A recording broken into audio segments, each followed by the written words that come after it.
Assalamualaikum warahmatullahi wabarakatuh. Selamat malam Sobat Kepo. Kita ketemu lagi di Ngobrol bareng Gus Miftah Los Rarewel.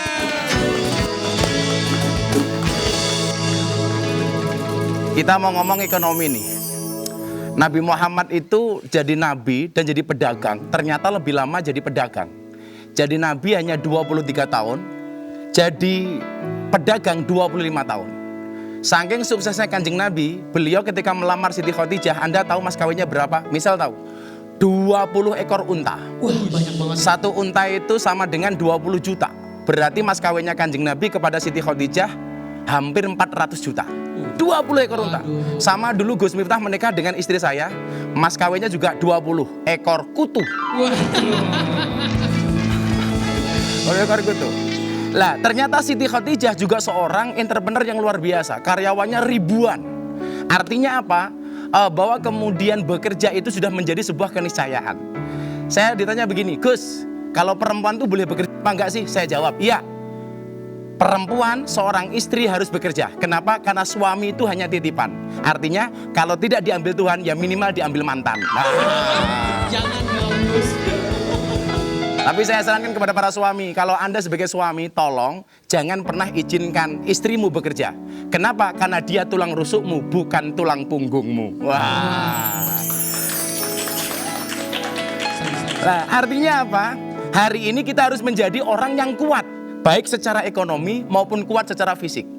Secara fisik, Nabi Muhammad itu sangat kuat.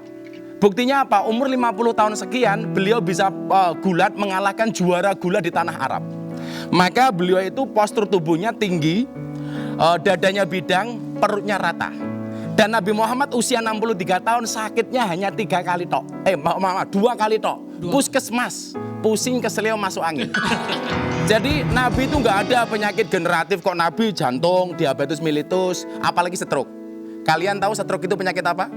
Stroke itu penyakit yang diakibatkan gara-gara senyum yang tidak simetris. Senyum simetris ke kiri 2 cm, ke kanan 2 cm. Lah orang stroke senyumnya hanya ke kiri, nggak ada yang ke kanan. Anak-anak band tahu nggak apa gejala dari stroke dini? Enggak. Ternyata gejala dari stroke dini itu adalah adanya ketidakseimbangan antara stroke gaji dan stroke belanja. Oke, saya ketemu dengan anak-anak band ini. Tadi kalian nyanyi lagu senang walaupun tak punya uang, bener gak sih? Itu ada kalimatnya, bohong gitu. Tapi kita nggak berani ngucapin. Kenapa kita tetap harus bekerja di musim pandemi ini? Karena saya meyakini lagu senang walaupun tak punya uang itu adalah hoax. Kalau Misal dan kawan-kawan sejak pandemi ini pengaruh terbesarnya apa? Wah, banyak sih. Banyak. Kalau dihitung banyak banget, Gus. Masalah keuangan? Jawaban kita sebenarnya cuma pengen nangis aja sih, Gus. Pengen nangis. Jadi kayak kemarin Gus bilang ya, begitu buka dompet PSBB. Pas saya buka bersih. Hilang. Oke, Sobat Kepo, tamu ngobrol bareng Gus Miftah malam hari ini.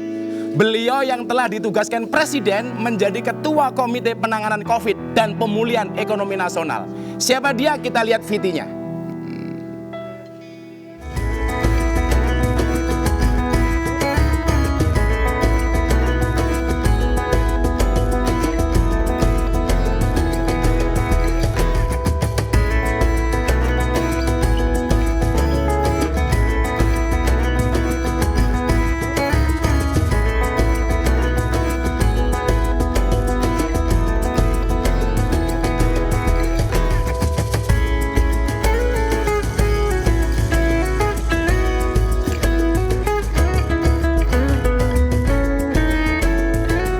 Pemerintah juga akan menggelar operasi justisi, yaitu operasi yang akan mengetatkan kedisiplinan masyarakat.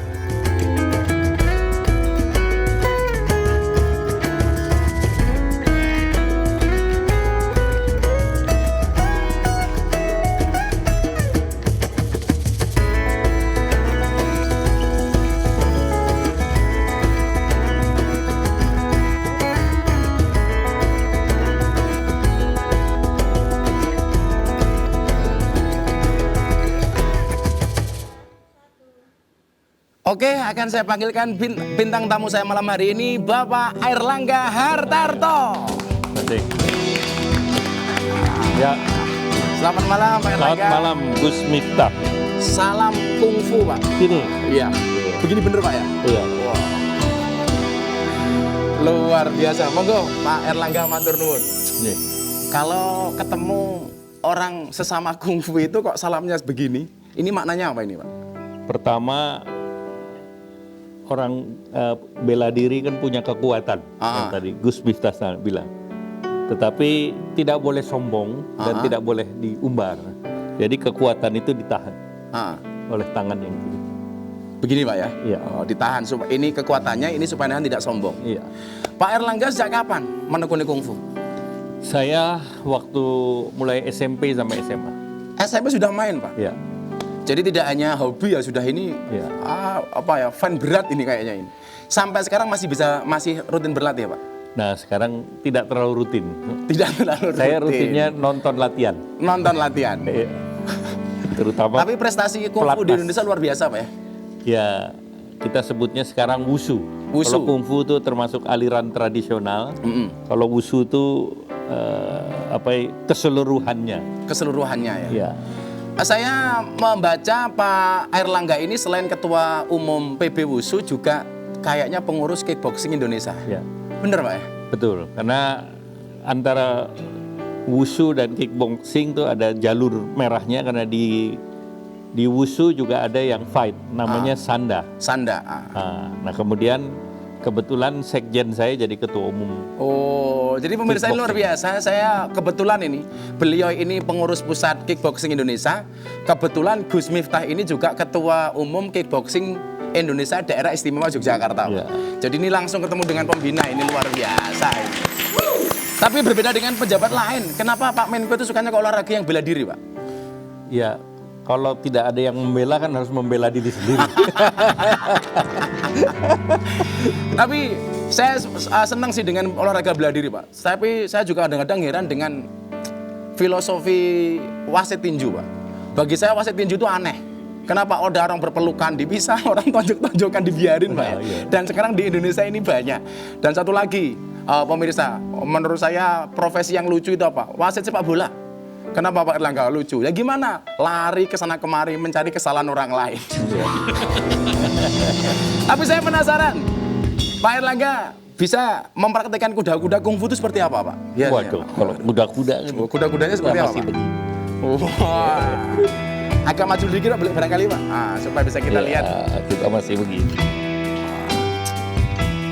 Keren kan? Waduh. Pak Airlangga nyuwun saya usia berapa sih, Pak? Kok masih bugar, kelihatan luar biasa. Usianya ya 58 tahun ini. 50 tahun, olahraganya masih wushu, masih kickboxing. Kayak kalian itu loh, olahraganya cuma lari. Lari dari kenyataan. Apa aja, Cak? Oke, pemirsa, kita akan banyak ngobrol dengan Pak Airlangga ini. Jangan kemana-mana, tetap di Ngobrol bareng Gus Miftah akan kembali setelah iklan berikut ini.